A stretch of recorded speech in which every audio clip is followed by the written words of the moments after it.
Hi hello నమస్తే మన తెలుగు అంతర్జాల తరగతులకు స్వాగతం సుస్వాగతం. ఈరోజు మనము ఈ వీడియోలో అలంకారములు అనే అంశం గురించి చక్కగా వివరించుకుందాం. సరేనా? ఈ వివరణలోకి వెళ్ళే ముందు ఇప్పటివరకు మన తెలుగు అంతర్జాల తరగతులు అనే ఛానల్ని ఇప్పటివరకు సబ్స్క్రైబ్ చేసుకోకపోతే తప్పనిసరిగా సబ్స్క్రైబ్ చేసుకోండి. సరేనా? ఇప్పుడు అలంకారం అంటే ఏంటో వివరిస్తున్నాను, శ్రద్ధగా వినండి. అలంకరోతి ఇది అలంకారః. అలంకరోతి ఇది అలంకారః అంటే అలంకరించబడు దానిని అలంకారమని అందురు. అలంకరించబడు అలంకారమని అందురు. అలంకారం అంటే ఏంటి? ఇంటికి ద్వారబంధాలకి రకరకాల తోరణాలతో అలంకరించుకుంటూ ఉంటారు.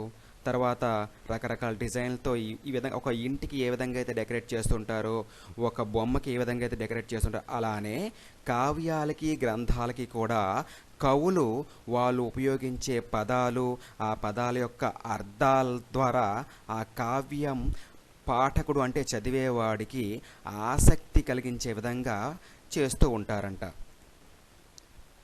అనగా స్త్రీలకు ఆభరణాలు ధరించడం వల్ల ఏ విధంగా అందం చేకూరుతుందో, అదేవిధంగా కావ్యాలలో ఉపమాది అంటే ఉపమా మొదలైనటువంటి అలంకారములు ప్రయోగించడం వల్ల కావ్యాలకు శోభ అంటే అందం, అంటే చదవాలని వినాలనే కుతూహలం కలుగుతుంది.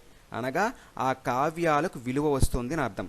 విలువ అంటే మనం కొనే వాల్యూ, ధర కాదు. విలువ అంటే చదవాలనే కోరిక, కుతూహలము, ఆ పాఠము లేదా ఆ గ్రంథము లేదా ఆ రచన మీద ఆసక్తి కలగడం. ఈ అలంకారములనేవి శబ్దాలంకారములని, అర్థాలంకారములని రెండు రకములుగా విభజించడం జరిగింది.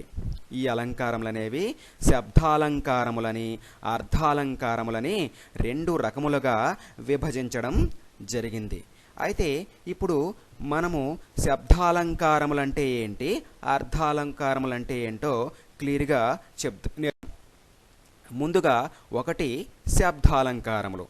శబ్దాలంకారములంటే శబ్ద చమత్కారంతో కావ్య శోభను కలిగించే అలంకారములను శబ్దాలంకారములు అంటారు.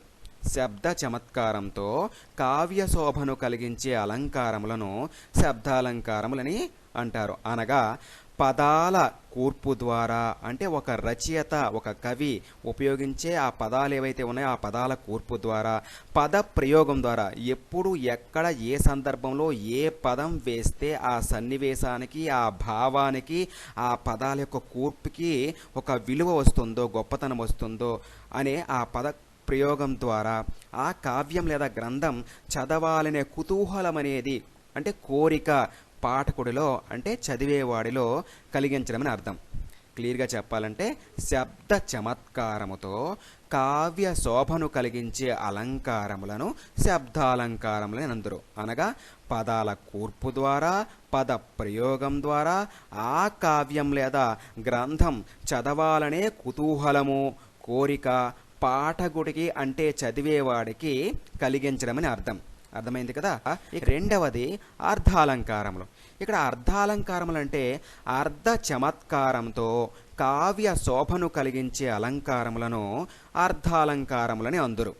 అర్థమైంది కదా? అనగా ప్రయోగించిన పదాల యొక్క అర్థమవ్వచ్చు, భావమవ్వచ్చు, తాత్పర్యాల ద్వారా ఆ కావ్యం లేదా గ్రంథం చదవాలనే కుతూహలం, కోరిక, ఆసక్తి పాఠకుడికి అంటే చదివేవాడికి కలిగించడమని అర్థం. అర్థమైంది కదా? అర్థాలంకారం అంటే కవి ఉపయోగించే పదాల యొక్క అర్థం అవ్వచ్చు, భావం అవ్వచ్చు, తాత్పర్యం అవ్వచ్చు, అటువంటి వాటి ద్వారా ఆ గ్రంథం కానీ కావ్యం కానీ చదివేవాడికి ఇంకా చదవాలి, ఇంకా నేర్చుకోవాలి, ఇంకా దాని గురించి వినాలి అనే కుతూహలము, కోరిక కలిగించినట్లయితే, అటువంటి ప్రయోగం చేసినట్లయితే అటువంటి అలంకారాల్ని అర్థాలంకారాలు అంటారు. అర్థమైంది కదా? ఇక ఒక్కొక్క శబ్దాలంకారాల్లో కొన్ని భేదాలు ఉన్నాయి, అర్థాలంకారాల్లో కూడా కొన్ని భేదాలు ఉన్నాయి. అవి తర్వాత పాఠంలో మనం నేర్చుకుందాం. ఈ వీడియో అంతా చూశారు కదా. ఇప్పుడు వీడియో అంతా చూసిన తర్వాత ప్రతి ఒక్కరు తప్పనిసరిగా ఏం చేస్తారు తెలుసు కదా, ఒక లైక్ చేయండి, కామెంట్ చేయండి. ఇప్పటి వరకు కూడా ఎవరైనా సరే మన ఈ నా తెలుగు అంతర్జాల తరగతులు అనే ఛానల్ని సబ్స్క్రైబ్ చేసుకోకపోతే సబ్స్క్రైబ్ చేసుకోండి, తప్పనిసరిగా చేసుకోండి. సరేనా? అందరికీ ధన్యవాదములు.